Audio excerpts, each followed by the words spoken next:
जौनपुर से सांसद बनने का सपना देख रहे महाराष्ट्र के पूर्व मंत्री कृपा शंकर सिंह की मुसीबत श्री कला धनंजय सिंह ने बढ़ा दी है। श्री कला धनंजय सिंह को सभी वर्गों के मिल रहे उत्साहवर्धक समर्थन ने जहां जौनपुर में भाजपा की नींद उड़ाई है, वहीं कृपा शंकर सिंह को स्थानीय स्तर पर हो रहे विरोध का सामना भी करना पड़ रहा है। श्री कला सिंह ने जिस दिन से बसपा से टिकट लेकर जिले में प्रवेश किया, उस दिन वाहनों का काफिला युवाओं का उत्साह देखकर निश्चित रूप से कृपा शंकर सिंह के माथे पर पसीने के बूंदे चहचहा गई होंगी।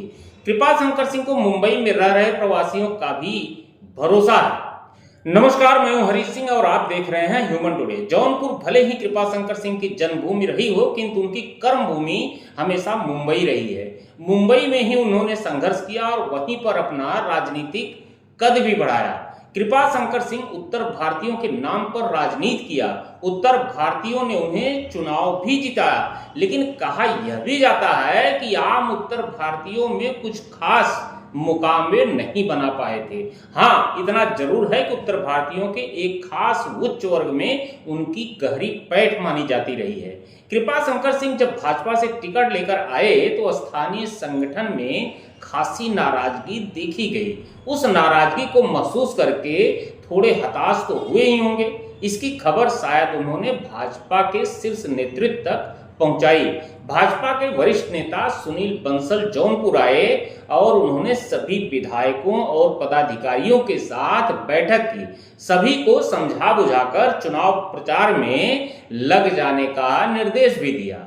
लेकिन स्थानीय नेता जो वर्षों से मेहनत कर रहे थे, उनकी राजनीतिक महत्वाकांक्षा पर जो ग्रहण लगा है, उससे वे कैसे उबर पाएंगे, यह सवाल खड़ा होता है। आखिर उन्हें यह भी तो डर होगा, यदि कृपा शंकर सिंह जौनपुर में पैठ बना लिए तो उनके राजनीतिक भविष्य का क्या होगा।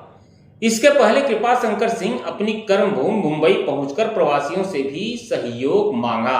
बांद्रा स्थित उत्तर भारतीय संघ के सभागृह में मुंबई के उत्तर भारतीयों का जमावड़ा हुआ। मुलाकात के दौरान कृपा शंकर सिंह ने जौनपुर और पूर्वांचल के विकास के लिए मुंबई के उत्तर भारतीय समाज से चुनाव में साथ देने की अपील की। यहाँ पर यह भी गौर करना लाजमी होगा कि मुंबई में जौनपुर के काफी लोग रोजी रोटी के लिए रहते हैं। उन्होंने भरोसा दिलाया कि यदि वे चुनाव जीतते हैं तो लोगों को रोजी रोटी के लिए अपना घर नहीं छोड़ना होगा। उनकी अपील पर मुंबई के प्रवासी चुनाव प्रचार करने जौनपुर आ रहे हैं। अब उन प्रवासियों की अपील पर कितना असर पड़ेगा यह तो नहीं कहा जा सकता, किंतु कुछ लोग यह कहने से बाज भी नहीं आ रहे हैं कि मुंबई से आने के बाद जो लोग भौकाल टाइट करके निकल जाते थे, अपने पड़ोसियों को भी नहीं पूछते थे, उनकी बातों पर भरोसा करें भी तो कैसे करें। मुंबई में प्रवासियों के सामने कृपा शंकर सिंह ने जो बातें कही, पहले उसे जान लीजिए। उन्होंने कहा कि मेरे मन में जौनपुर के विकास को लेकर कई योजनाएं हैं। जौनपुर की जनता का आशीर्वाद प्राप्त करके वहां के विकास के लिए कार्य करूंगा। साथ ही जौनपुर के साथ आसपास के जिले की मशहूर चीजों की ब्रांडिंग के लिए प्रोत्साहित करूंगा। अब सोचने वाली बात यह है कि राजनीति के शीर्ष पर पहुंचने के बाद भी क्या कृपा शंकर सिंह ने कभी पहले भी जौनपुर की पीड़ा को समझा था?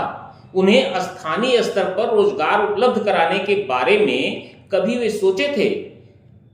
भीड़ की जगह ट्रेनों में भरकर मुंबई जाने वाले जौनपुर के लोगों की याद उन्हें पहले क्यों नहीं आई?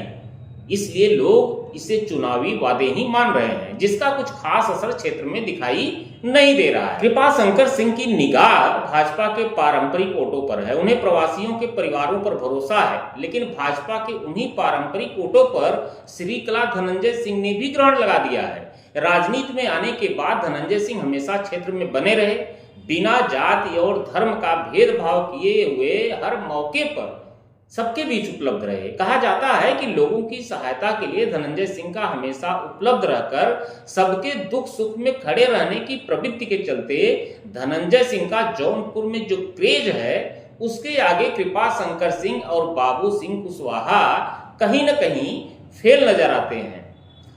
उत्तर भारतीय संघ के अध्यक्ष संतोष सिंह, विधायक राजहंस सिंह, पूर्व सांसद हरिवंश सिंह, समाज सेवी शारदा प्रताप सिंह, पूर्व मुंबई बीजेपी के नेता उदय प्रताप सिंह, संजय सिंह, राधेश्याम तिवारी, बेटी बचाओ बेटी पढ़ाओ संस्था के अध्यक्ष अजय एल दुबे, अपना पूर्वांचल महासभा के राष्ट्रीय महासचिव अजय शुक्ला, डॉक्टर शिवशंकर तिवारी, संतोष दुबे, राजेश जायसवाल सहित तमाम लोगों ने कृपा शंकर सिंह को चुनाव जिताने का भरोसा दिलाया है और क्षेत्र में आकर प्रचार भी कुछ लोग कर चुके हैं। काफी संख्या में प्रवासी चुनाव प्रचार करने लगातार आ रहे हैं, किंतु उनकी अपील का कितना असर पड़ेगा यह तो आने वाला वक्त ही बताएगा। लेकिन उनकी अपील पर स्थानीय मतदाता यह भी सोच रहे होंगे कि मुंबई में धाक जमा चुके इन उपरोक्त चेहरों ने अपने समाज के बारे में कितना सोचा है। जिन उत्तर भारतीयों के नाम पर इन लोगों ने मुंबई में अपनी राजनीतिक पैठ बनाई, जरूरत पड़ने पर उनके साथ कितना खड़े रहे। क्या इन उच्च वर्गीय प्रवासियों को गरीब उत्तर भारतीयों की याद तभी आती है जब उनसे लाभ लेने की जरूरत पड़ती है? यह सवाल खड़ा हो रहे हैं। जबकि धनंजय सिंह के बारे में अगर देखा जाए तो जब कृपा शंकर सिंह का जो है टिकट कंफर्म हुआ, इसके बाद जो धनंजय सिंह जेल चले गए, भले ही कोर्ट ने उन्हें जेल भेजा हो, लेकिन यह आरोप लगता रहा कि कृपा शंकर सिंह की वजह से ही उन्हें जेल में भेजा गया।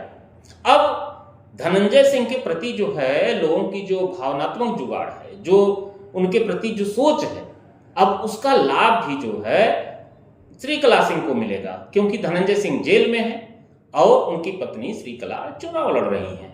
अब ये भी हो सकता है आगे कि धनंजय सिंह की जेल भी बदल दी जाए, क्योंकि वहां से लोगों को निर्देश भी आ रहा है, ऐसी भी खबरें हैं। अब इन सब चीजों से कृपा शंकर सिंह को उभरना होगा। ये देखना होगा कि अगर उन्हें चुनाव जीतनी है तो वे कैसी रणनीति बना सकते हैं, क्योंकि उनके सामने एक तरफ बाबू सिंह कुशवाहा है जिन्हें सपा ने मैदान में उतारा है, लेकिन सबसे अधिक टक्कर तो धनंजय सिंह दे रहे हैं, क्योंकि धनंजय सिंह स्थानीय स्तर पर अपनी जितनी पैठ बनाए हैं, लोगों के बीच इस तरीके से रहे हैं, उनकी अपेक्षा कृपा शंकर सिंह को जौनपुर के मतदाता बाहरी ही मान रहे हैं। खैर, यह चुनाव है, परिस्थितियां बदलती रहती हैं।